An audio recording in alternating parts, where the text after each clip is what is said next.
একসময় ইউরোপীয় বণিক এবং আরব নাবিকদের কাছে বাংলার সবচেয়ে মূল্যবান রত্ন ছিল সপ্তগ্রাম। ভাগীরথী নদীর তীরে অবস্থিত এই বন্দর নগরীটি ছিল মধ্যযুগে বাংলার বাণিজ্য প্রবেশদ্বার। ষোড়শ শতকের শুরুর দিকে এটি ছিল একটি জাঁকজমকপূর্ণ প্রাচুর্যময় মহানগরী, যেখানে দেশ বিদেশের ব্যবসায়ীদের ভিড় লেগেই থাকত।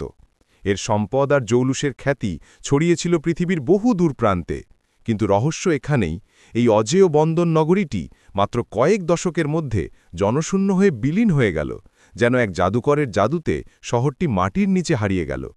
কি ছিল এর আকস্মিক পতনের আসল কারণ? সপ্তগ্রামের পতনের রহস্য বুঝতে হলে দুটি প্রধান তত্ত্বের দিকে নজর দিতে হবে। প্রথমত, নদীর গতিপথ পরিবর্তন, জিওগ্রাফিক্যাল ক্যাটাস্ট্রফি। সপ্তগ্রামের প্রাণ ছিল এর জলপথ।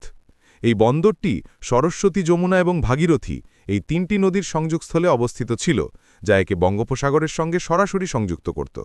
কিন্তু ষোড়শ শতকের মাঝামাঝি সময়ে ভাগীরথী ও সরস্বতী নদীর পলি জমে স্রোত ক্ষীণ হতে শুরু করে। ধীরে ধীরে নদীর নাব্য হ্রাস পাওয়ায় বিশাল বাণিজ্য জাহাজগুলো আর বন্দরে প্রবেশ করতে পারছিল না। ফলে পর্তুগিজ, ডাচ ও ইংরেজ বণিকরা বাধ্য হয় এই বন্দর ছেড়ে নতুন গভীর জলের বন্দর হুগলিতে চলে যেতে। এক সময়কার প্রাণবন্ত বন্দরটি পরিণত হয় পলিময় এক মরা খালে। দ্বিতীয়ত, মহামারী ও রাজনৈতিক অস্থিরতা, এপিডেমিক্স অ্যান্ড পলিটিক্যাল টার্ময়েল। ষোড়শ শতকের শেষের দিকে সপ্তগ্রাম এলাকায় প্রায়শই মহামারী বা প্লেগের মতো রোগ ছড়িয়ে পড়েছিল।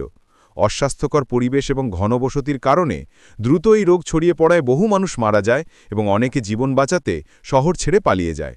এর পাশাপাশি মুঘল ও স্থানীয় শাসকদের মধ্যে চলতে থাকা রাজনৈতিক অস্থিরতা এবং জলদস্যুদের আক্রমণও এই পতনে অনুঘটকের কাজ করে।